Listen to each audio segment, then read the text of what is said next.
Hi, I'm Alex from Hewer, one of the Southwest's oldest and leading heating companies. Now, with winter on the way and temperatures set to drop, we know just how important it will be to have a working boiler this winter for you and your families.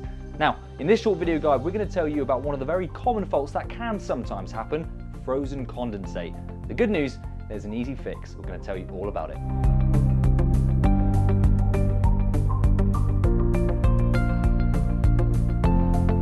Modern boilers are condensing boilers. What does that mean? Well, first and foremost, they're more efficient, which is great. But a byproduct of that is the condensate fluid that they produce.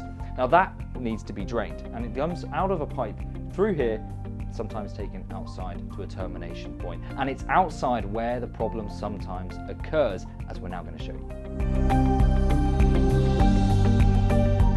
How do we know it's frozen condensate? Good question. Well, let me show you. The first telltale sign will be this. This is a fault code on display on your boiler.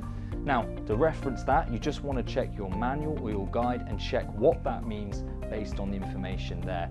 That, coupled with the fact it's likely to be pretty cold outside, particularly if it does drop below freezing, that's a good sign and a good indicator that this is frozen condensate we're dealing with. So once you've identified the fault code and you're pretty confident you're dealing with frozen condensate here, it is a pretty easy fix. The next step is to find out where it's going. How do you do that?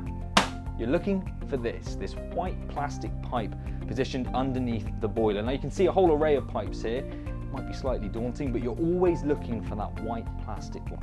And what you're doing now is trying to trace where does that pipe lead. It may well take you on a bit of a warren through your house. You can see ours goes behind our kitchen units. It takes us underneath and then it connects to this larger pipe here, which is pretty common, and that is going outside. And one thing to remember here is if the problem or if the pipe does take you outside, that's likely to be where the problem lies, particularly in these colder temperatures. We'll go take a look at ours now.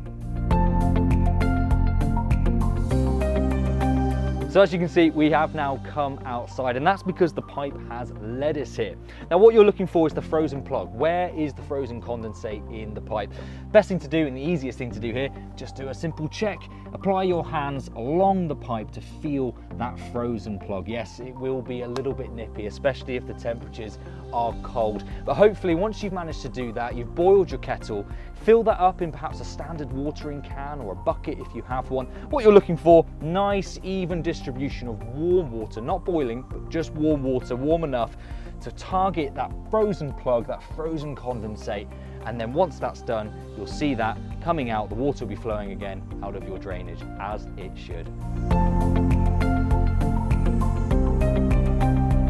So once we're confident that we have addressed that ice plug and we've managed to melt it applying our warm water, we'll come back inside and we'll reset the boiler. Now with any luck, and if we have been successful, that fault code that's been displaying will disappear. Let's take a look and see if we've managed to do it.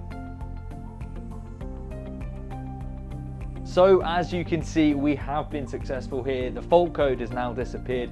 The boiler is up and running. We can see there the flame symbol and the temperatures rising, indicating things are working as they should. But if for whatever reason it hasn't worked on your first attempt, then you might just need to apply a bit more warm water to your pipe outside. If that is the case, then revisit the steps we've shown you in this video until you meet your resolution.